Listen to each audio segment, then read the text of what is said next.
Jésus-Christ est Dieu. Non, c'est un commandeur d'adoration. C'est moi, Allah, adorez-moi. C'est moi, si, adorez-moi.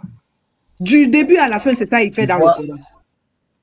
Et puis il menace les gens. Hey, si tu n'adores pas, il te Ça me frappe tout le rappelle coup. quelque chose, ma soeur. Oui, frère, vas-y. Allez-y, hein. Si quelqu'un veut parler, allez-y. Vas-y, frère. Tu vois, ça me rappelle quelque chose dans la Bible. Non, comme je disais, Lorsque- en tout cas, c'est un Dieu vraiment qui demande que l'adoration même. Un Dieu qui fait du bruit, il fait dans la cour chaque jour. Adorez-moi, adorez-moi, adorez-moi. Celui qui m'a invité là, où est la question?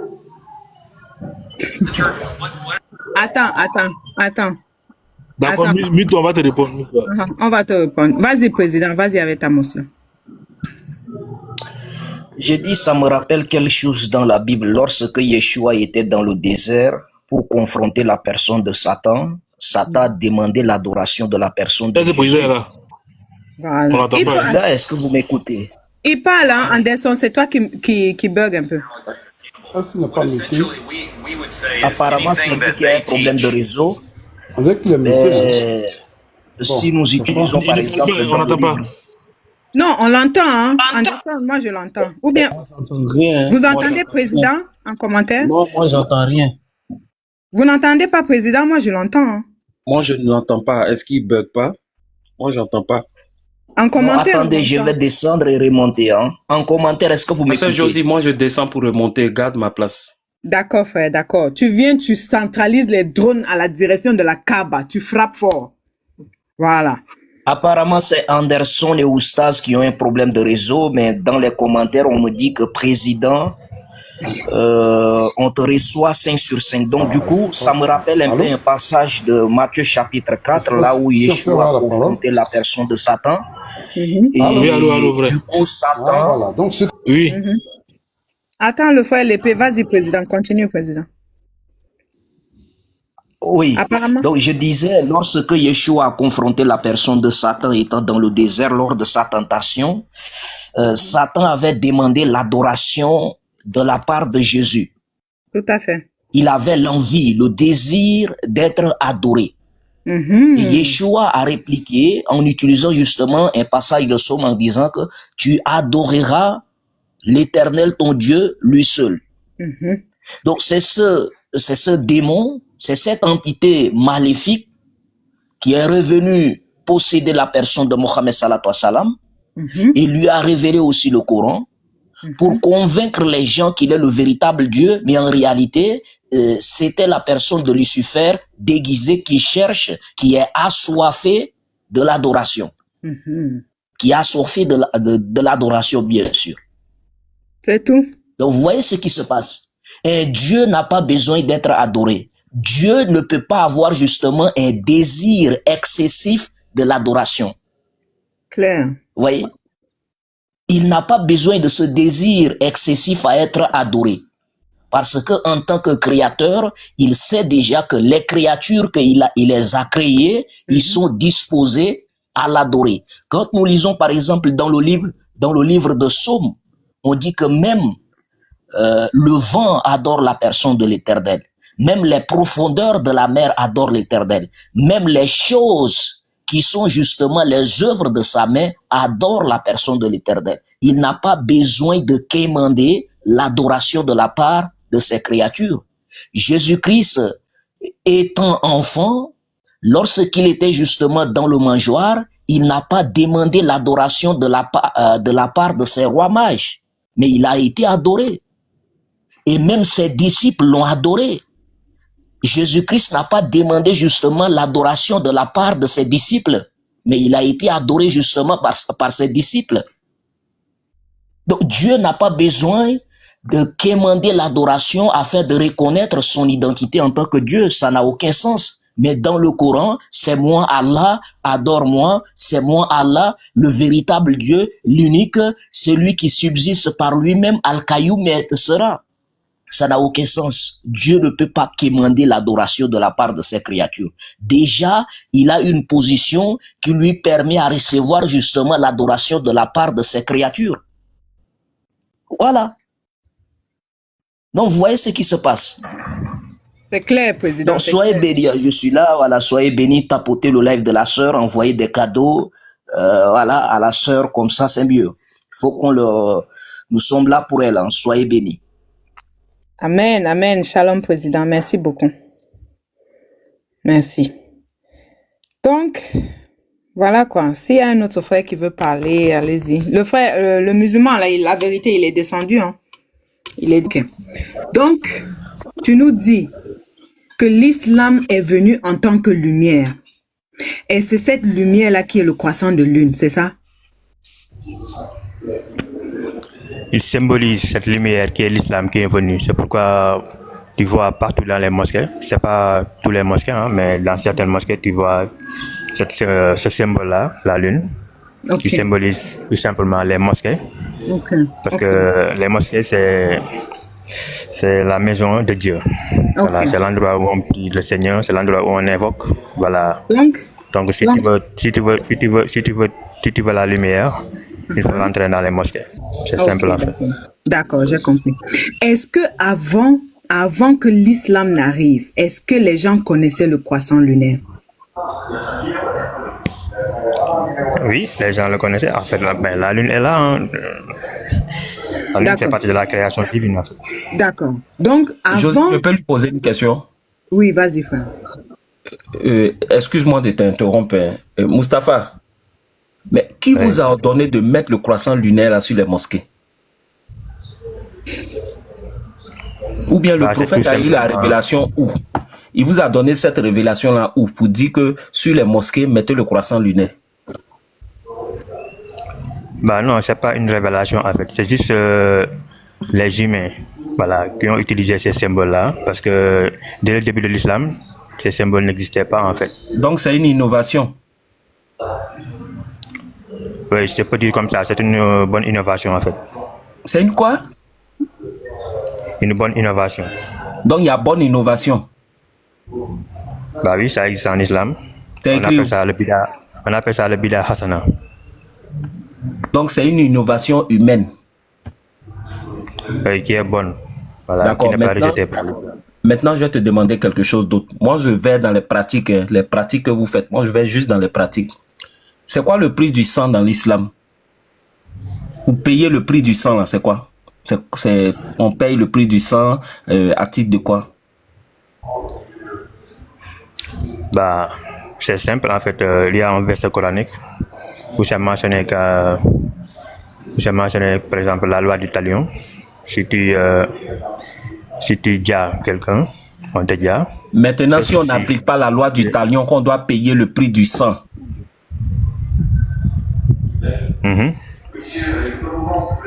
Le prix du sang, c'est estimé à quoi?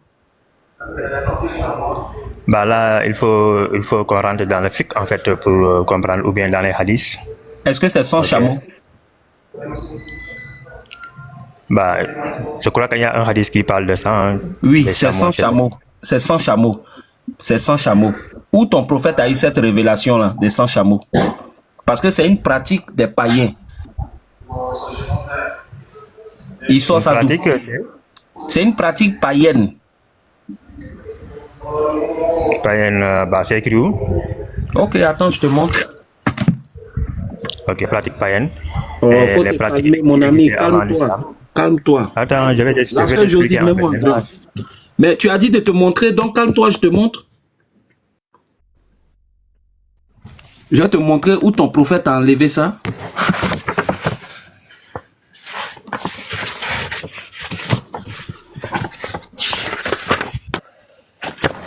Bon, je vais pas lire tout le texte, hein, parce que quand Moutalib devait sacrifier son fils Abdallah, je pense que tu connais cette histoire quand même.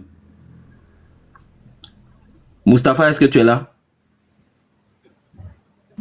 Oui, je connais cette histoire-là. Tu connais cette histoire? Bon, je vais commencer ici. Lorsqu'il, on dit le vœu de Moutalib pour sacrifier un de ses fils. Lorsqu'il subit les pressions de Quraïsh, après avoir creusé le puits de Zamzam, Abd al-Muttalib avait formulé un vœu en ces termes. Si je donnent naissance à 10 garçons et qu'ils atteignent l'âge suffisant pour assurer ma protection, j'en sacrifierai l'un d'eux devant la Kaaba. Quand il eut ces 10 garçons et qu'ils étaient en âge de le protéger, il les informa de son vœu et leur demanda de lui permettre de tenir son engagement. Comment veux-tu procéder? lui dit-il obéissant. Il s'expliqua que chacun de vous prenne une flèche sur laquelle il inscrira son nom et vienne me voir. Ils s'exécutèrent. Il se rendit avec eux auprès d'une idole nommée... Mustapha, est-ce que tu peux lire? Est-ce que Mustapha est là? Oubal. Ok. Donc, Oubal se trouvait sur un puits à l'intérieur de la Kaaba et à l'intérieur duquel on réunissait les offrandes faites à la Kaaba. Donc, l'histoire est un peu longue, mais on va venir sur les 100 chameaux. Lorsqu'il a fait tout ça, il est allé voir une devineresse et c'est la devineresse qui lui dira bon, attends, je continue un peu ici. On dit Al-Mughira ibn Tantantan, son cousin l'en défendit également par Allah. Tu ne le tueras pas tant que rien ne le justifie. Si nous devons racheter ce sacrifice de nos propres biens, eh bien nous le ferons. Quraysh et les enfants de Abd al-Muttalib revenaient à la charge. Ne fais pas ça, va plutôt au Hijaz, tu y trouveras une voyante qui a des djinns avec elle. Interroge-la et ensuite fais ce que bon te semble.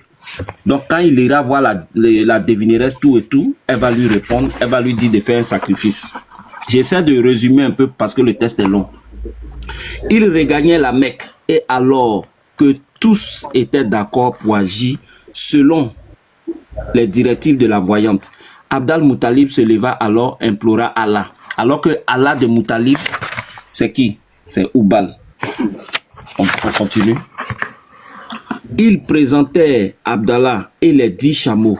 Abd al-Muttalib se tenait devant la statue de Oubal et invoquait qui? Allah. Mais lors du tirage au sort, c'est le nom de Abdallah qui fut choisi selon les directives. Il ajoutait 10 chameaux et procéda à un nouveau tirage au sort. Mais le résultat fut le même. Et il recommençait jusqu'à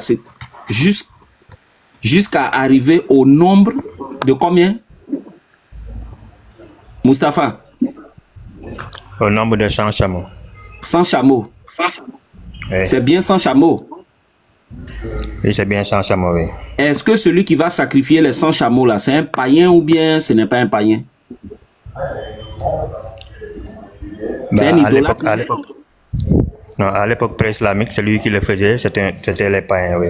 Oui, mais Muttalib était un idolâtre, non? Oui. Ok, on va voir quand l'islam va venir maintenant. Ok. Attends, je te prends le hadith. On va voir quand l'islam va venir. On verra quelque chose.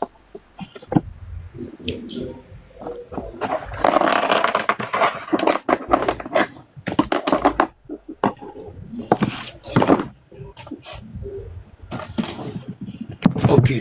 Je te prends Sahih Bukhari 6898. On va voir le prix du sang ici.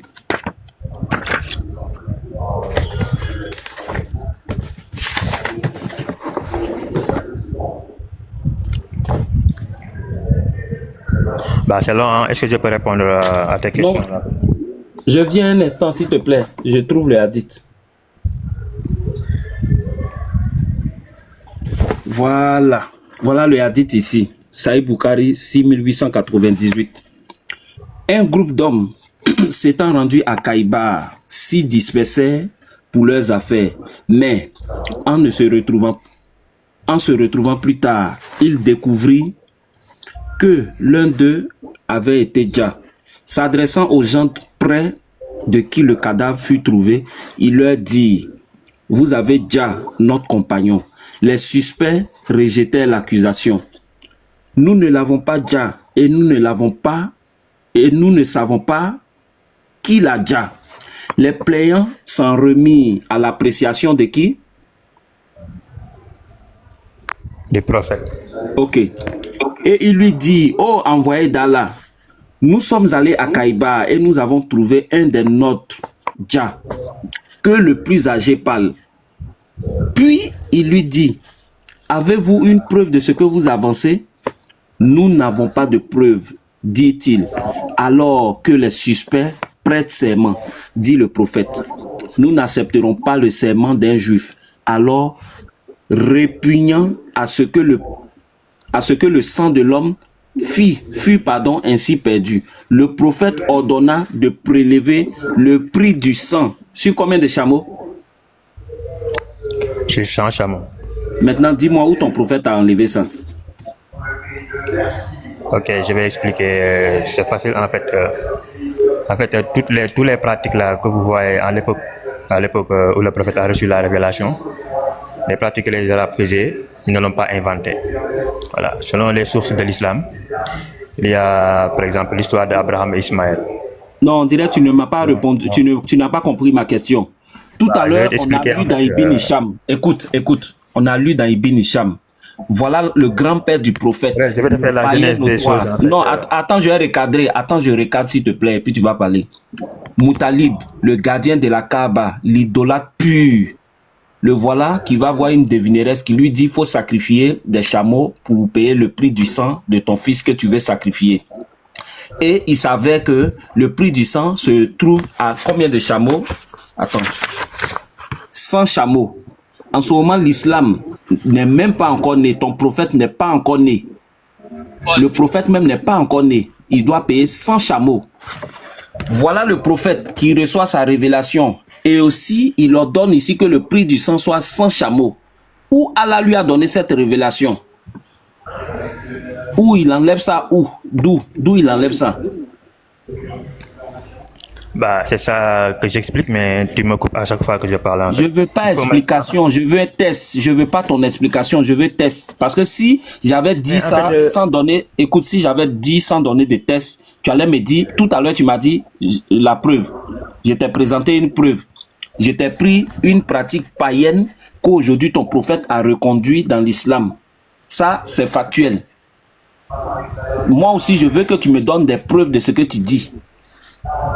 Ok. En fait, les preuves existent. Bah, ils sont dans tous les livres que vous lisez. En fait, on m'a signalé. Par exemple, Ibn Ishaq. Mais frère, il faut me laisser parler aussi. C'est quoi ça? Ok, si vous utilisez par exemple Ibn Ishaq ou bien Ibn Kassir dans son Bidaya al-Nihaya, ou même Al-Bayhaqi, c'est juste les musulmans. Pourquoi vous signalez le frère? Mustapha, attends. Le frère pense. Ok. En fait, c'est simple. En fait, si tu prends Ibn Ishaq dans sa biographie du prophète, ou bien tu prends le Nectar cacheté, ou bien Al-Bidaya wal-Nihaya, il y a tellement de livres d'historiens qui mentionnent que avant même l'arrivée des idolâtres, avant l'arrivée de l'idolâtrie à la Mecque, les Arabes Pasteur Josie, mets-moi en grand, j'ai le Nectar cacheté, donne la page. Où ton prophète a eu la révélation du prix du sang des 100 chameaux. J'ai le Nectar cacheté, donne la page. Attends. Non, je parle pas de révélation. En fait, là, je suis en train de te faire la genèse. J'ai le Nectar cacheté. J'ai dit, donne la page, on va voir où le prophète a eu la révélation du prix du sang des 100 chameaux. Parce que c'est une pratique païenne qu'il a reconduit. Donne la page, on va lire. Ça, c'est le Nectar cacheté, voilà le livre. Donne la page. Ok, là, je vous parle en étant au travail. Voilà. Donc, j'ai pas les sources. Les livres sont à la maison. Maintenant, si vous voulez. Si tu n'as pas la page, il faut te muter. Si tu n'as pas la page, mute-toi. Moi, je vais continuer. Mais au moins, il faut me laisser expliquer, en fait. Parce que vous connaissez les sources. Non, on ne veut pas ton explication. On s'en fout de ton explication. Donne la page. Donc, vous voyez. Mon ami. Mustapha, pour tout le respect que j'ai pour toi, moi, j'aime pas interrompre les gens comme ça. Si tu n'as pas la source, mute-toi. Quand tu auras la source, voilà mon compte qui est là. Tu m'écris. Tu dis, frère, j'ai la source. On s'attrape encore sur le live de Josie ici, mais pour le moment, il faut te muter. Parce que tu vas parler sans source. Tu vois, ça n'a pas de... Moi, tout à l'heure, tu m'as demandé source, j'ai présenté la source. Tu as cru que je n'avais pas de source. C'est toi qui as commencé à faire des sources. Tu m'as dit, ce que tu dis, c'est écrit où? Je t'ai présenté les preuves. Je t'ai dit, le paganisme, c'est juste l'islam est la continuité du paganisme. Et je vais te lire quelque chose. Regarde comment ton prophète, regarde la grotte dans laquelle il a reçu sa révélation. Je vais te lire quelque chose. Voilà. Regarde ici. Qu'est-ce qu'on dit? La famille de Muhammad était en général quoi? Mustapha, est-ce que tu es là? Mustapha, tu peux te démuter, on va continuer l'échange. Oui, je t'écoute. Je reprends la lecture. La famille de Muhammad était en général Idolâtre. merci, comme les Mécois moyens. Et elle détenait même quelques fonctions cultuelles. Les fonctions cultuelles, c'est tout ce qui a trait au culte public. Tel qu'approvisionné, tu vois, c'est eux qui approvisionnaient les pèlerins en eau sacrée des Zamzam, etc. Depuis la reconstruction de la Kaaba, on remarqua chez Muhammad un réveil de la conscience spirituelle.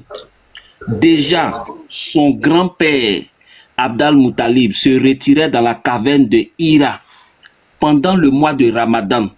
Donc, tu vois que Ramadan existait avant l'islam. On continue. Je vais lire un truc et puis tu vas nous expliquer, Mustapha. À son tour, Muhammad fut lui aussi attiré par cette vie, virgule. Mustapha, s'il te plaît, explique-nous. Je relis.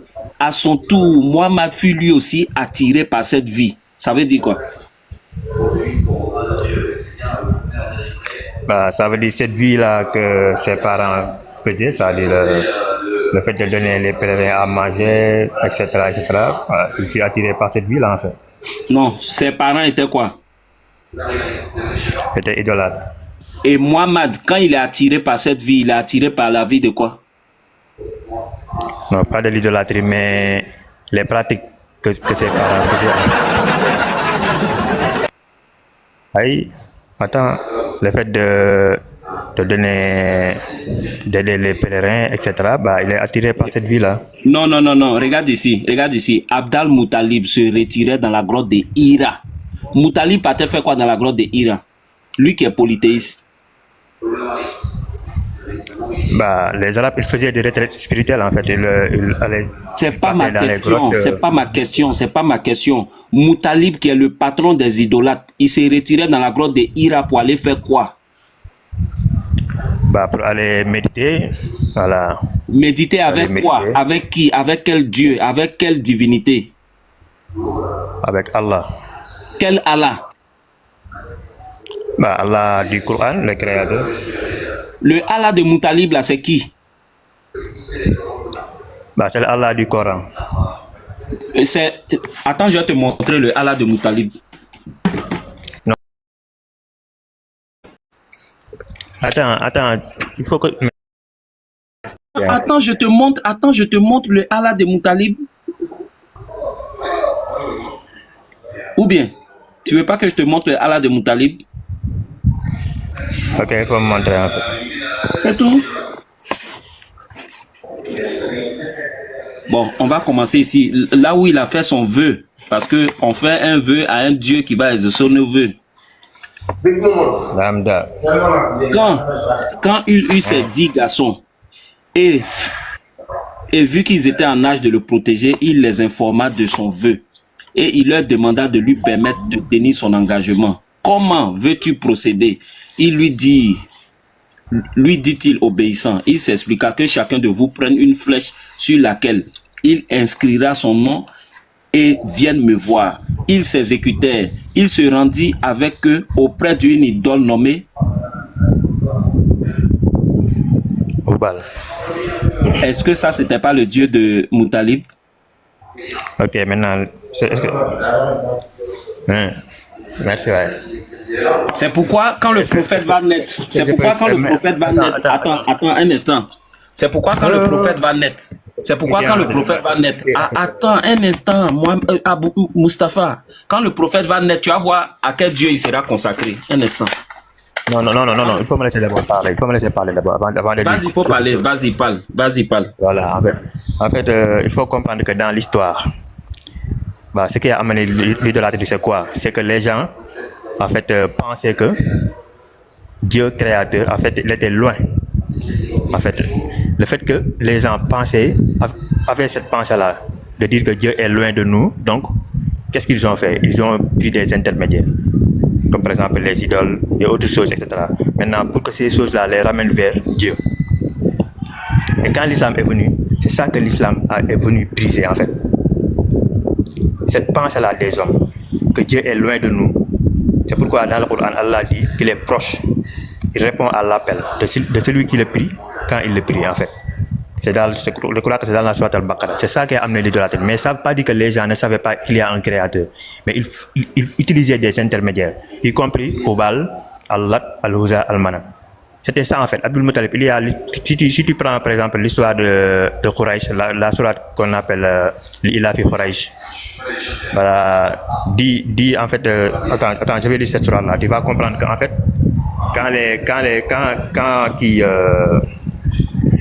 j'ai oublié son nom là, je crois que c'est le chrétien là, quand il est venu attaquer la Kaaba, l'histoire est dans la sourate 109, je crois que c'est 109. Attends, je cherche la sourate. C'est là que tu vas comprendre qu'Abdul Muttalib connaissait Allah. Il savait que le seigneur de cette maison-là, c'est Allah. La sourate... Mustapha. Quand le prophète est né, il a été consacré à quel Dieu? À Hubal, parce qu'à cette époque-là, il utilisait ces intermédiaires-là.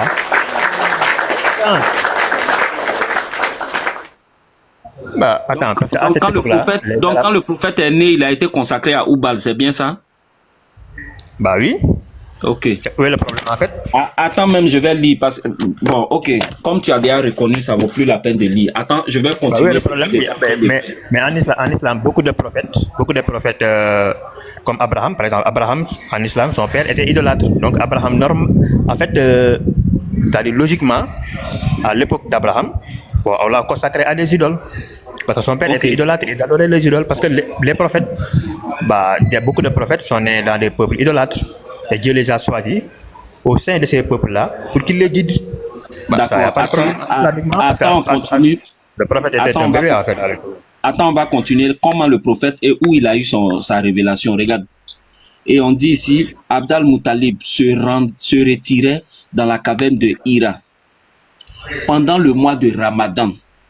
Donc, tu vois que Ramadan, là, ça ne vous appartient pas. Hein? Ramadan, c'est pour les païens.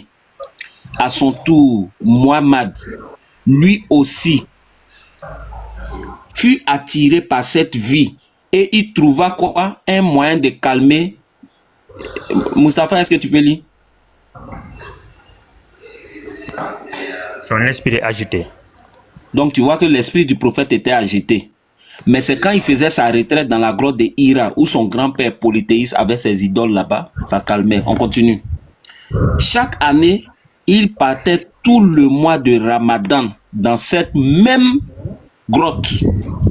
Tu vois qu'il partait faire un mois dans la grotte de Hira, où se trouvaient des idoles dans la banlieue de la Mecque, en méditation et en vie ascétique. De temps en temps, sa femme lui envoyait des provisions. Parfois, il rentrait lui-même chercher ce qui lui manquait. Il y eut des voyageurs égarés avec lesquels Muhammad partageait ses maigres provisions. Quand il rentrait de cette retraite, il se rendait d'abord à la Kaaba pour y faire les 7 tours rituels autour, pour y faire les 7 tours rituels avant de revenir chez lui. Bon, Mustapha, les 7 tours qu'il faisait autour de la Kaaba, il faisait ça au nom de quel Dieu? Allah. Mais il n'était pas prophète. Bah oui, mais sauf que à l'époque des polythéistes, il y a ce qu'on appelle, il y a les Hanifs, il y a ce qu'on appelait les Hanifs. Il existait à l'époque. Eux, ils n'étaient pas des idolâtres. Donc il faisait aussi les 7 tours la nuit, parce que les polythéistes faisaient ça nu. Bah non, les Hanifs ne le faisaient pas nu en fait. Les Hanifs, non, il faisait nu. C'est après la révélation, quand la révélation de la sourate à Taoba, plusieurs années même après la révélation, c'est là maintenant que le prophète va ordonner à Ali et à Abou Bakr, allez dire que dorénavant, la circumambulation se fait plus nue. Attends, je te montre le test. Non, Attends, ça concerne les Attends, je te idolâtres. montre le test. Mais je te dis que c'est quelque chose qui s'est pratiqué avant l'islam. Et il faisait ça nu. Quand le prophète est venu, c'est maintenant qu'il va ordonner pour dire dorénavant, on ne fait plus ça nu. Ça veut dire que lui, quand il faisait aussi, il faisait ça nu. Mais est-ce que tu connais les Hanifs, toi? Est-ce que tu connais les Hanifs? Je m'en fous de ça. Est-ce que le prophète faisait nu aussi? C'est de ça qu'il est question. Attends, je vais te montrer où le prophète a ordonné de ne plus faire la circumambulation nue, le tawaf là, parce que ça se faisait nu. Oui, c'est les polythéistes. Hein. Mais lui, c'est un polythéiste. Qu'est-ce que tu ne comprends pas? Regarde ici. Regarde.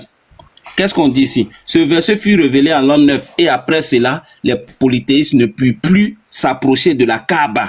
C'est aussi cette année-là que le prophète envoya Abou Bakr et Ali faire l'annonce aux polythéistes, selon laquelle ils ne seraient plus autorisés après cette année à accomplir le pèlerinage ni à effectuer les circumambulations.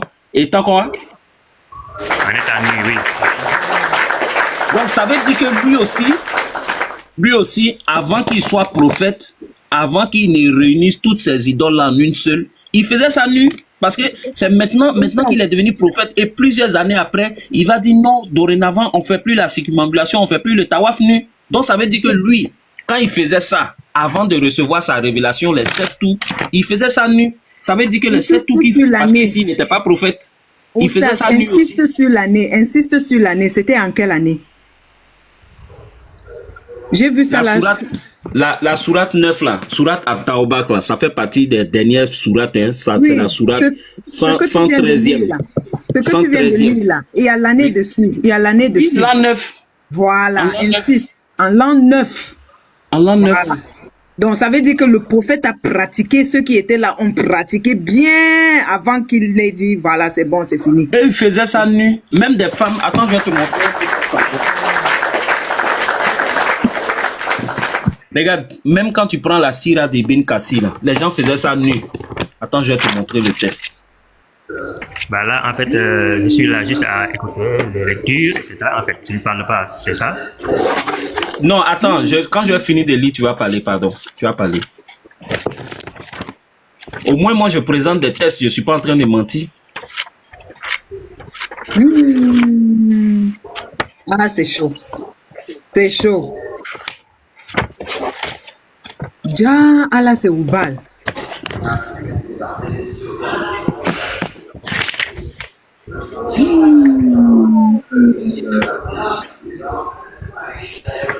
Ja, Allah n'est pas Dieu. Donc, je te disais que même les femmes faisaient nu aussi. Même les femmes faisaient nu. Regarde, on dit ici, ainsi, lorsqu'un pèlerin ne trouvait pas d'habits appartenant à des extrêmes ou à des zélés, c'est-à-dire aux Koraïchites, et ceux qui étaient alliés à eux, les Kinana et les Kouza, ils faisaient ces tours comment? Ils faisaient ces tours nus, même s'il s'agissait d'une femme. Dans ce cas, cette femme mettait ses mains sur son sexe et faisait ses tours en disant « Aujourd'hui, il apparaîtra complètement ou en partie. Ce qui apparaît en partie, je ne le tolère pour personne. » Donc voilà qui est clair. Même les femmes faisaient nu, elles mettaient leurs mains sur leur sexe. Et elles faisaient leur tour. Et les seins, frère. Et les seins étaient comme ça. Non, les seins, c'est pas important. Les seins, c'est pas important.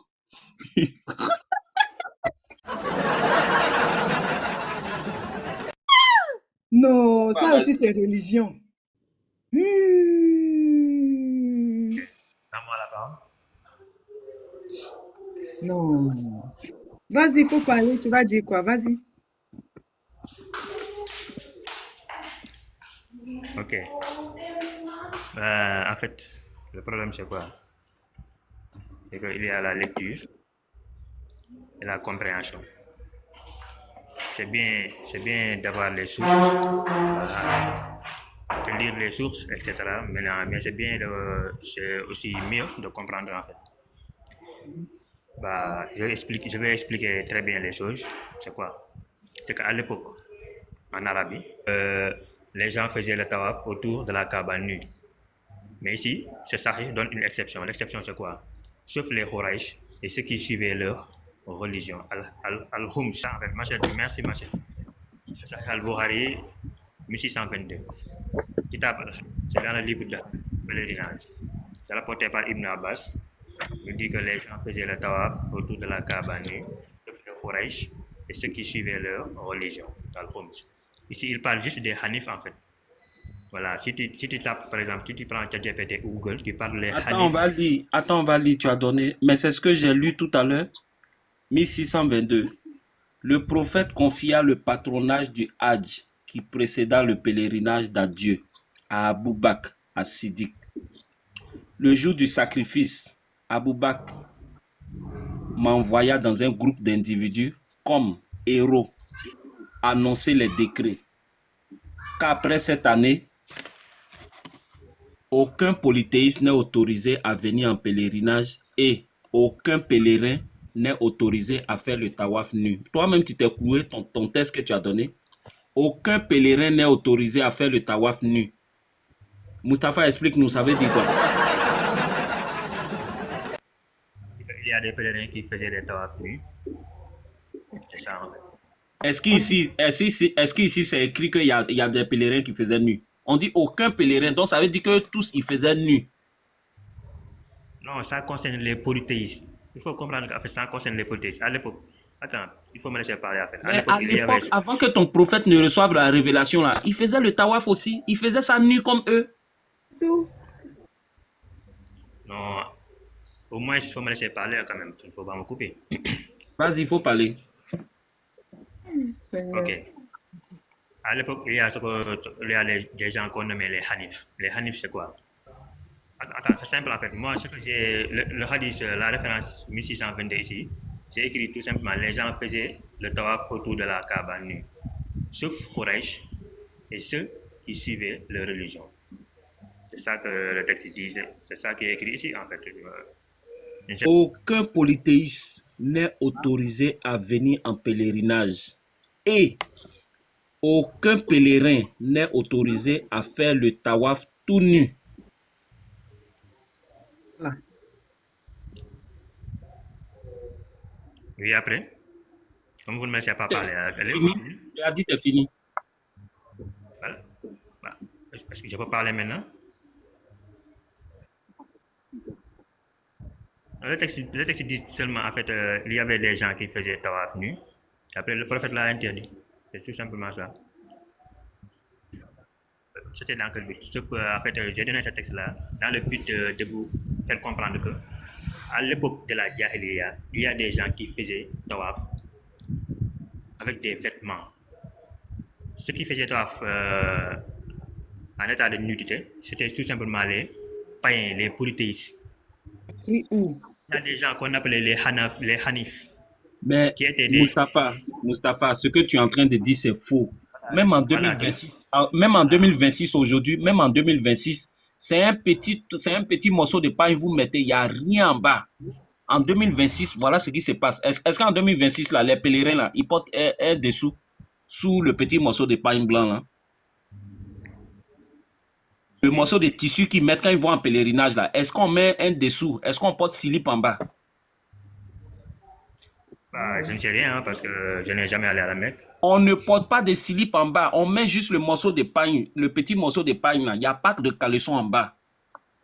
Ça, c'est en 2026. Maintenant, à l'époque du prophète, ça se faisait nu. Tu vois, on vient de lire, même toi-même, ton hadith que tu as donné, ça se faisait nu. Oui, mais quand tu es venu au monde, bah, tu ne portais pas de caleçon. Hein, et quand tu... Ok, d'abord, c'est pour expliquer en fait ce qui est derrière le fait de ne pas porter caleçon, le fait de prendre ce tissu blanc voilà, qu'on met dans notre corps là. Il va, les 132 personnes qui... Mustapha, au lieu de parler avec le frère qui te parle, au lieu de parler avec lui, tu deviens secrétaire, tu écris un commentaire, le monsieur est monté et puis il pose trop de questions. Mais c'est un chrétien, c'est normal. C'est normal qu'il te pose des questions. Il veut comprendre.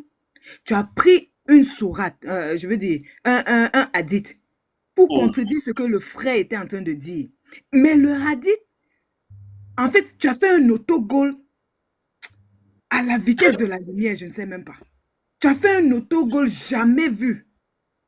Le hadith que Oustaz a lu là, ça ne dit pas ce que toi tu disais, c'est ce que le frère veut te faire comprendre. Ça ne dit pas ce que tu disais.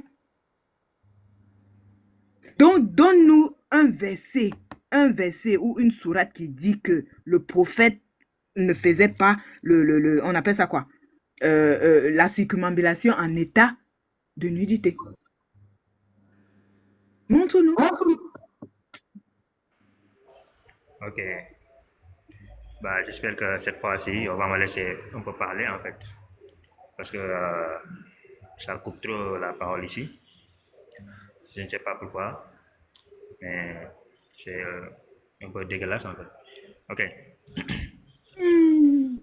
Ça fait un peu. Allez, encore, Josie. Ok, laissez-moi un peu parler. Ok, le hadith de Bukhari, 1622, que j'avais donné tout à l'heure. Le hadith, c'est mentionné ici que les gens faisaient le tawaf autour de la Kaaba nus, sauf les Quraysh et ceux qui suivaient leur religion, les Hums.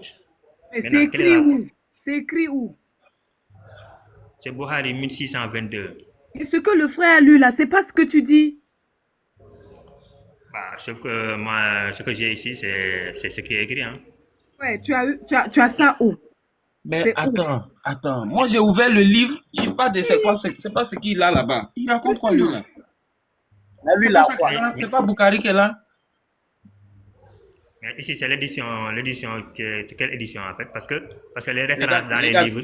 Mon ami, édition là, voilà l'édition, Al-Kalam. Voilà, en fait, les références dans les livres peuvent se différer des références électroniques, etc. En fait. D'accord, donc tu veux qu'on aille sur Internet, on va aller sur Internet. Tu veux qu'on aille sur Internet, on va aller sur Internet. Te presse pas. On va aller sur Internet. Nous, 1622. Parce que ici, c'est compliqué. Voilà ça, Sahih Bukhari 1622, voilà ça ici, 1622. Sahih Bukhari 1622. On va lire. D'après Abu Huraira, l'année précédente, le dernier pèlerinage du prophète, que la bénédiction soit sur lui, le messager d'Allah désigna Abu Bakr comme chef des pèlerins. Ce dernier m'envoya avec un groupe de personnes faire une annonce publique. Après cette année, aucun païen n'est autorisé à accomplir le Hajj et nul n'est autorisé à accomplir le tawaf autour de la Kaaba étant quoi?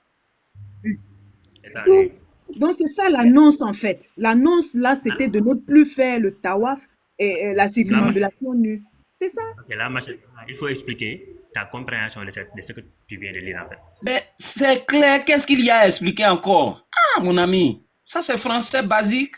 Qu'est-ce qu'il y a à expliquer? Qu'est-ce qu'on doit expliquer? Le prophète Bon, attends, je t'explique. Comme tu as un problème de compréhension. Le prophète a envoyé Abou Bakr. Il dit dorénavant, le tawaf ne va plus se faire nu. C'est tout. Maintenant, mettez un petit, je ne sais pas comment vous appelez vos morceaux de tissu là. Vous devez mettre ça. Et c'est ce qui continue jusqu'à aujourd'hui. Concernant qui? Tu dis? Ça concerne qui en fait? Si, je vais te répondre selon le test, les païens. Voilà. Depuis tout à l'heure, c'est ça que j'essaie d'expliquer en fait. Que Maintenant, ton prophète a fait le tawaf, écoute, ton prophète a fait le tawaf avant de recevoir sa révélation, non? Voilà, mais sauf qu'il faut montrer là où on parle le prophète faisant le tawaf en état de nudité, il faut le montrer le texte. Est-ce qu'il a fait?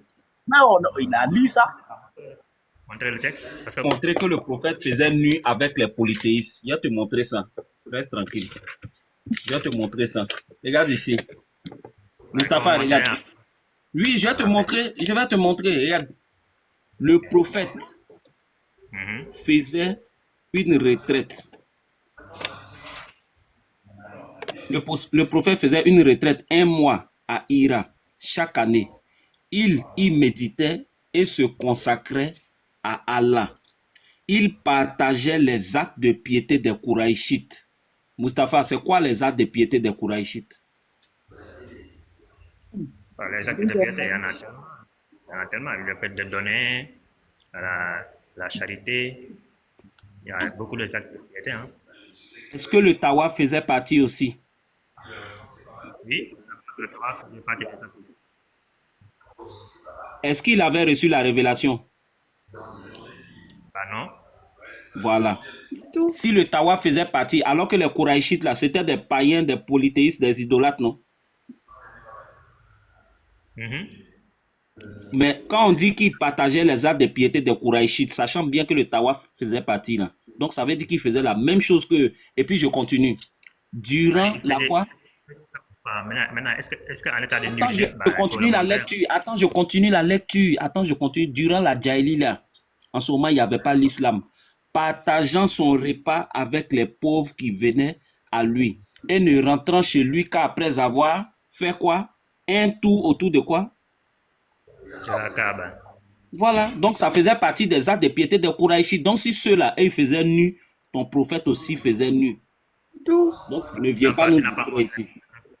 Il n'a pas montré un texte où ça mentionne que le prophète le faisait en état de nudité, sauf qu'il peut faire le tawaf comme eux. Voilà, ça c'est clair, il faisait le tawaf comme eux, maintenant en état de nudité. Mais eux, ils ne peuvent pas faire ça nu. Écoute, eux, ils ne peuvent pas faire nu. Et puis lui, il va faire habiller. C'est pas possible. Sachant bien qu'on dit qu'il partageait les actes de piété des Kouraïchites. Mais l'acte de piété, c'est le fait de faire le tour, le tawaf, c'est ça l'acte de piété. L'état de Mais c'est ce nudité, qu'on faisait nu. Tawaf, là, c'est ce que les gens faisaient nu. Que quand ton prophète est venu en l'an 9, il a interdit. Il dit dorénavant, ne faites plus nu, mais mettez un petit morceau de pain. Mais sache qu'en bas de petit morceau de pain, il n'y a rien.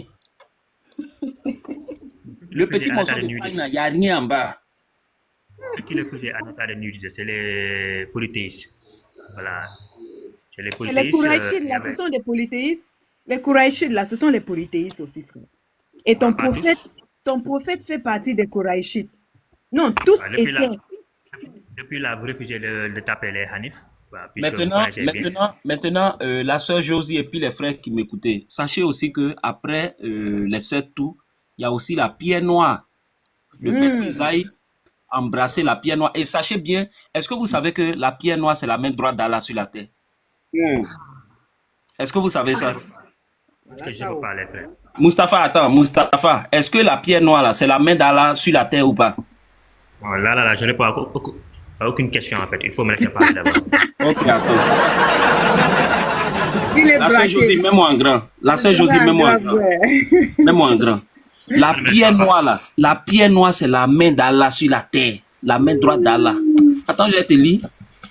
Ça symbolise. C'est symbolique, en fait. C'est pas littéral. C'est symbolique. Mon ami, c'est la main d'Allah. Laisse pour toi. T'as compris quoi par main? En fait, pour toi, c'est la main physique, en fait. Voilà. Je pense que tu sais lire. Ce qui est bien, c'est que... Un instant. Tu sais lire, non, Mustapha? Mustapha, vas-y. Mustapha, Ikra. L'as de l'alliance, c'est l'éternel lui-même. Mustapha, il faut lire, s'il te plaît. Symbolique. Ikra. La main droite. Attends, je vais te montrer d'abord. Regarde, ça c'est quoi? On dit tout savoir sur la Kaaba. Donc tout ce que vous faites, vous partez prier ou balle, tout est dedans. Maintenant, on te dit... Vous voyez que nous, on accepte tous les livres-là que vous lisez en islam. On accepte tous ces livres-là. Oui, vas-y, il faut lire. On a compris, vas-y, il faut lire. Attends, alors que ces livres-là ne font pas partie de l'islam sunnite. En fait, l'islam sunnite, on a compris, il faut lire. La pierre noire et la main droite d'Allah sur terre. Explique-nous, ça veut dire quoi? C'est juste, ça veut dire que la pierre noire, symboliquement, ça représente la main droite d'Allah. Il dit symboliquement. Continue, il faut continuer la lecture. Continue la lecture. L'une des caractéristiques de la pierre noire est qu'elle la main droite d'Allah sur terre. Comme Ibn Abbas le rapporte, ce coin est la main droite d'Allah sur terre, par laquelle il salue ses serviteurs. Allah fait quoi? Allah fait quoi? Salue ses serviteurs. Maintenant, la sœur Josie, oui, la statue de Oubal là, à 2 mains droites, non? C'est tout.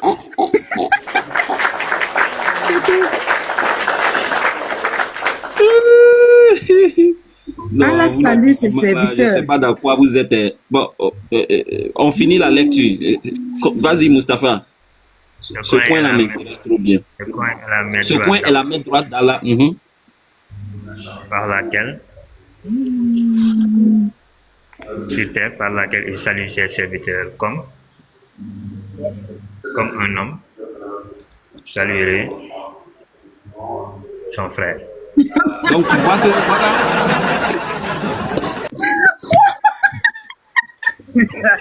Hey, Oustaz, on peut mettre quelqu'un. Oh, c'est bon. Bon, Aïe. je vous laisse un peu parler aussi. Voilà. C'est bien de connaître les textes, de lire, mais de comprendre aussi, c'est bien. Hein. C'est mieux aussi. Quand on parle de main droite d'Allah ici, c'est pas main de façon littérale, mais c'est symbolique, en fait, c'est spirituel. Voilà, c'est des représentations. Comme on dit, Abraham est l'ami de Dieu, l'ami intime de Dieu. Ça veut pas dire qu'Abraham est l'ami intime littéralement de Dieu. Voilà, c'est des langages. C'est son ami de... Voilà, il faut comprendre que quand on dit que Dieu... Regardez ce qu'il raconte, regardez ce qu'il raconte. Mustapha, je vais te poser une question. Est-ce que la pierre noire efface les péchés? La pierre noire, oui, ça efface les péchés. Ah, donc quand il s'agit d'effacer les péchés, là, c'est pas symbolique. plus Mais quand c'est la main, ça salue, là c'est symbolique. Tu vois comment tu n'es pas cohérent avec toi. Comme par exemple, le fait d'enlever une pierre dans la rue, ça enlève des péchés. Maintenant, quand Allah dit que la pierre noire aura des yeux, là, c'est vrai ou c'est faux? Toute bonne œuvre enlève des péchés. Pardon? Quand Allah dit la pierre noire aura des yeux au jour de la résurrection, là, c'est vrai ou c'est faux? C'est vrai, mais c'est une compréhension en fait. C'est pas des yeux comme 2 yeux, 2 mains, etc. Voilà. C'est pour dire tout simplement que la pierre témoignera en fait en c'est faveur des faux. gens. C'est que ton prophète a menti parce que le prophète dit que par Allah l'élèvera au jour de la résurrection et elle sera dotée de 2 yeux pour voir et d'une langue pour parler. Attends, je te présente le test. Toi, tu veux nous prendre pour qui? Mais en attendant que tu trouves le test là, frère, depuis quand... Même moi en grand, j'ai déjà trouvé. Regarde depuis ici. Quand? Dessus, expie les péchés. Regardez-moi ça. Ouais, mais seulement les péchés mineurs. Et regardez ce que le messager d'Allah dit ici. Le messager d'Allah a dit, en parlant de la pierre, par Allah, Allah l'élèvera au jour de la résurrection et elle sera dotée de 2 yeux pour voir et d'une langue pour parler. Donc, Mustapha, la pierre noire va parler. Oui, le témoignage ici, mais le parler ici, que c'est une parole avec des sons, avec des mots. Mon ami, si on dit parler, c'est parler. Et puis, regarde ce qui suit. Afin de témoigner en faveur de ceux qui l'ont touché. Afin de témoigner en faveur de ceux qui l'ont touché comme il se doit. Mais ça, c'est l'appel à l'idolâtrie, frère. Ouais.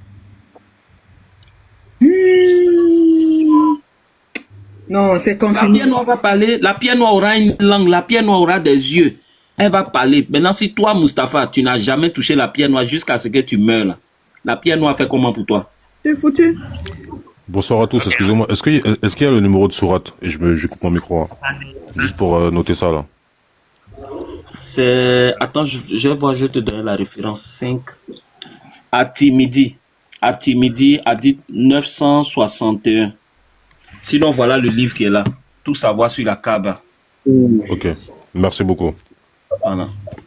Voilà, sauf qu'en fait, il y a un verset coranique, je crois que c'est le verset coranique ou un hadith qui dit qu'en fait, au jour de la résurrection, on ferme les bouches de chaque personne. Et là, c'est les membres qui vont parler, en fait. Voilà. Ici, la compréhension des membres qui vont parler, si tu as une compréhension en fait, Dieu va donner une bouche à chaque membre, c'est ta compréhension. Hein. Ça, on est dans le monde spirituel après la résurrection.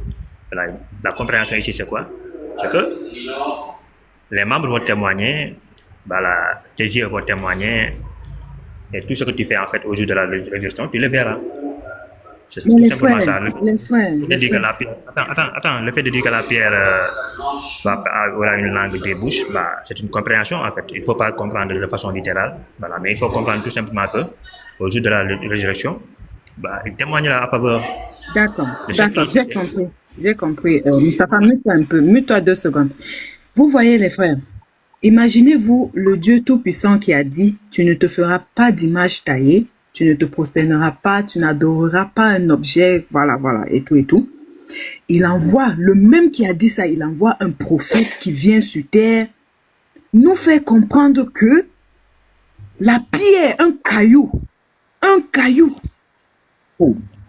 lorsque tu lui fais bisou, lorsque tu fais bisou à ce caillou ou bien que tu la caresses, le caillou va témoigner en ta faveur. C'est-à-dire, le caillou va intercéder pour toi auprès de Dieu.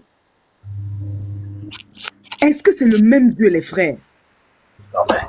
Sauf qu'en fait, Josie, sauf que toi, tu vois Caillou. Mais ce qui touche cette pierre, en fait. Non, Voilà. non, caillou, c'est Toi, caillou. Caillou, c'est toi, tu caillou, vois frère. Caillou, Je sais que chez vous en islam, écoute, je n'avais pas fini encore, Moustapha. Je sais que chez vous en islam, entrer, ce n'est pas entrer. Consommer, ce n'est pas consommer. Tu vas pas aussi me dire que caillou, c'est pas caillou, toi aussi. Tu vas pas me dire que caillou, c'est pas caillou? Caillou, c'est quoi? La Dans sœur ce qu'on dit, Josie, caillou, c'est quoi? Oui, le frère. plus grave aussi, il faut forniquer avec la pierre noire, il faut l'embrasser. Qu'est-ce que Machad a dit? Bah, le texte Il que Machad faut a dit, l'embrasser. dit que c'est la main droite d'Allah. Bah, donc, c'est pas une Mais, simple, c'est pas mais un simple caillou. En fait. Mustapha, est-ce que vous devez embrasser la pierre noire? C'est vrai ou faux? Embrasser, c'est pas obligatoire en fait, mais Non, c'est faux, c'est obligatoire, c'est faux. C'est obligatoire d'embrasser la pierre noire. C'est obligatoire. Parce que tout bon musulman doit suivre l'exemple du prophète. Si le prophète Attends, si c'est pas obligatoire, on va voir quelque chose. c'est Regarde, obligatoire. la pierre noire, écoute, la pierre noire honorée par quoi? Le baiser du prophète. En plus de toutes les particularités subventionnées, l'honneur et la valeur de la pierre noire ont augmenté encore par le fait que le prophète l'a fait quoi? La embrasser. Voilà. Le prophète a fait quoi? La embrasser. Donc si le prophète a embrassé la pierre noire, est-ce que toi, Mustapha, tu as aussi le droit d'embrasser la pierre noire? Bah, c'est pas obligatoire. Hein. Je peux imiter le prophète. Sourate 33, verset 21. Tout bon musulman a le devoir de suivre. Attends, on va lire. Attends, un instant. Sourate 33, verset 21. Non. Tu vas voir si l'exemple du prophète, là, toi, tu dois suivre le prophète ou pas. Si le prophète a embrassé, toi, t'es qui pour ne pas embrasser? C'est pas une sunna. Non, attends. Voilà. Sourate 33, verset 21. En effet, vous avez en le messager d'Allah un excellent modèle pour quiconque espère en Allah et au jour dernier et invoque Allah fréquemment. On va voir. Le messager d'Allah est le modèle à suivre. Ce verset indique, c'est pas l'obligation qui est là. C'est une obligation. Ceux qui disent c'est pas une obligation, c'est faux. Ce verset indique l'obligation de se conformer au messager d'Allah et de suivre son exemple. C'est tout. C'est une obligation. Pourquoi vous dites que ce n'est pas une obligation? Donne-moi un texte qui dit vous n'êtes pas obligé de suivre ce que le prophète a fait. Donne-moi un verset. Ça n'existe pas. C'est-à-dire, s'il s'est torché avec 3 cailloux, tu as l'obligation. Vous devez faire aussi. Voilà. Voilà ça. L'obligation. Non, c'est trop doux. Continue, Oustaz. Ils ont l'obligation de suivre. En fait, la sœur Josie, quand les musulmans disent non, c'est pas une obligation. Ce que le prophète a fait, tout bon musulman est obligé. Parce que voilà ici, ce verset indique l'obligation de se conformer au messager d'Allah et de suivre son exemple. Quand on dit une obligation, là, c'est quoi? C'est pas un truc facultatif, c'est une obligation. Donc, si le messager d'Allah a forniqué avec la pierre noire, vous devez aussi l'embrasser. Attends, je vais te montrer. Ton prophète a embrassé la pierre noire. On te dit d'embrasser la pierre noire, tu dis c'est pas obligé. Tout ce que tu es en train de dire là, tu peux dire ça à la Kaaba. Ah, Tu as raison, le prophète voyageait avec des chameaux, donc nous aussi aujourd'hui on voyage avec des chameaux. Ouais. Donc voilà, le prophète honoré par la pierre, par le baiser du prophète. Pardon, la pierre noire honorée par le baiser du prophète. D'accord, disciple, faut monter, tu vas lire ça. En plus de toutes les particularités submentionnées, l'honneur et la valeur de la pierre noire ont augmenté. Encore par le fait que le prophète l'ait embrassé. Voilà. Tu vois? Maintenant, il y a dans le fait, pour les musulmans, à savoir poser leur bouche à un endroit où le prophète a mis ses lèvres, tout comme les prophètes qui l'ont précédé. Vous avez le droit? Il raconte quoi, lui, là? Oustaz, tu sais pourquoi j'ai applaudi? Il y a quelqu'un qui a dit tout à l'heure, embrasser, ça veut pas dire baiser. J'espère que la personne se reconnaît. C'est XBC qui a dit ça. Il a dit ça en commentaire. Donc maintenant, tu as fait un double KO, frère. Parce que tu as répondu à sa question. Donc il faut garder ça au frère. Quand on va le prendre tout à l'heure, je suis sûr que ça faisait partie de ses arguments. Toucher avec la bouche, ça veut dire quoi, XB? Continue. Donc vous voyez, eux tous, ils s'en vont, ils mettent leur bouche sur la pierre noire. Mais ça, là, c'est-à-dire, c'est une contamination à grande échelle. Imaginez-vous combien de millions de pèlerins, ils vont venir, chacun va venir, il va venir embrasser, l'autre aussi vient embrasser, lui là vient embrasser, l'autre aussi vient embrasser. Mais ça, c'est de l'idolâtrie pure, l'idolâtrie pure. Distribution d'hépatite. Hépatite B en téléchargement, c'est aussi distribution. Ah oui. Le même caillou là, 1 milliard de personnes par c'est l'hépatite, vous partez prendre là-bas à la Kaaba. Vous revenez, j'ai mal ici, j'ai mal là-bas. Qu'est-ce que tu allais sucer là-bas? Tu allais sucer quoi? Tu allais sucer quoi là-bas? Oh, ça va laver les péchés, ça va blanchir les péchés, ça va devenir ceci, ça va devenir cela. Bande d'idolâtres. Je vais chercher la vidéo de l'apôtre qui vous disait ça. Vous partez forniquer avec la pierre noire là-bas et vous venez nous casser les couilles. Non, l'apôtre aussi, c'est un phénomène. Ton micro, frère, vas-y. Mustapha, ça, c'est pas l'idolâtrie. Regardez. Des pères de famille, hein, regardez. Regarde. Ils sont en train de se battre juste pour embrasser la pierre noire. Regarde-moi ça. Mustapha, regarde l'idolâtrie. Regardez. Et regarde un vieux comme ça. Regarde le kiang là. Mustapha, est-ce qu'ils ont porté quelque chose? Il n'y a rien en bas, rien. Regardez, regardez. L'idolâtrie pure.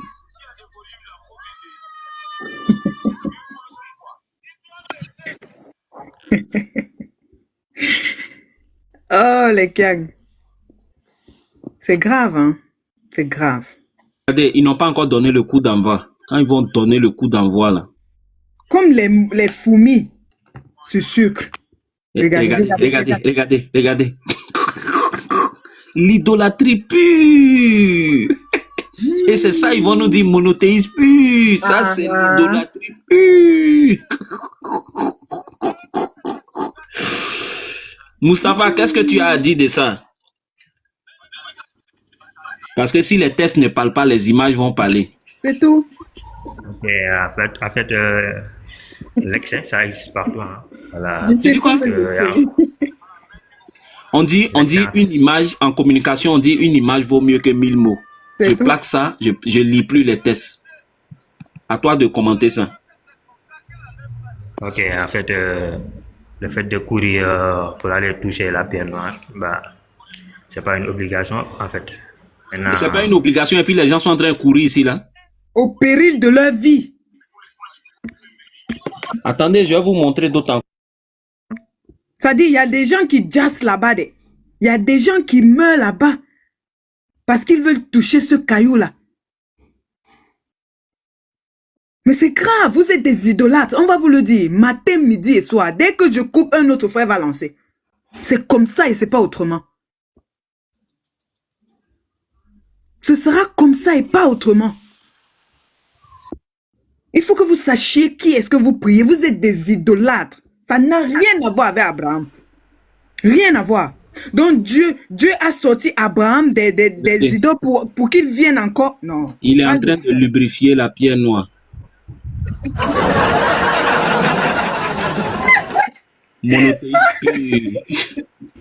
Ah, oustaz, ma soeur est assise à côté là, elle a éclaté de rire. Mais c'est vrai, il est en train de lubrifier la pierre noire.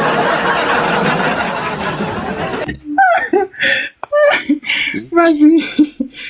Il est en train de lubrifier. Ils vont venir. Regardez. Des pères de famille. Hein. Et ça, à l'époque du prophète, ça se faisait hein, parce que Oumar, il avait la force. Lui aussi, il faisait la même chose. Oumar, il bousculait les gens. Regardez, monothéisme pur. Voilà le monothéisme. Le monothéisme des...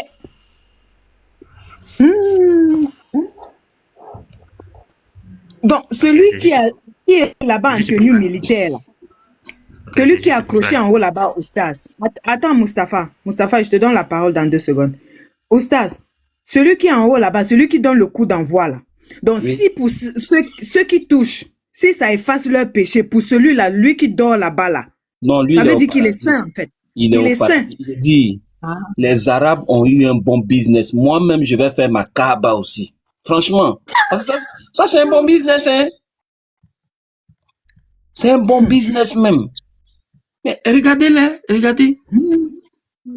Des pères de famille, hein, des pères de famille. Regardez. Et il y a une femme en noir là. Il y a une femme là. Vous voyez, ça ce sont des femmes. Regardez, ça c'est une femme. Ça c'est une femme. Bon, imagine une femme, excusez-moi, les femmes. Imaginez-vous une femme qui est en forme. Une femme qui est en forme qui se retrouve ici. Regardez, imaginez ce qui va. Alors qu'ils sont même pas, il n'y a rien en bas. Il n'y a pas de dessous, rien. Ils n'ont rien porté, il n'y a pas de caleçon. Imaginez ce qui va se passer. Voilà des femmes ici. Femmes, hommes, chacun veut mettre son crachat sur la pierre noire, c'est-à-dire la vulve d'Alat qui est là. La vulve d'Alat.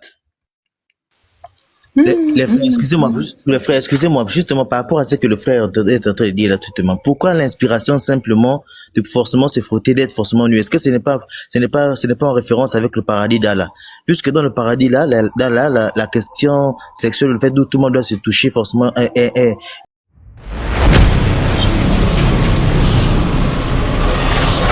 Jésus-Christ est Dieu.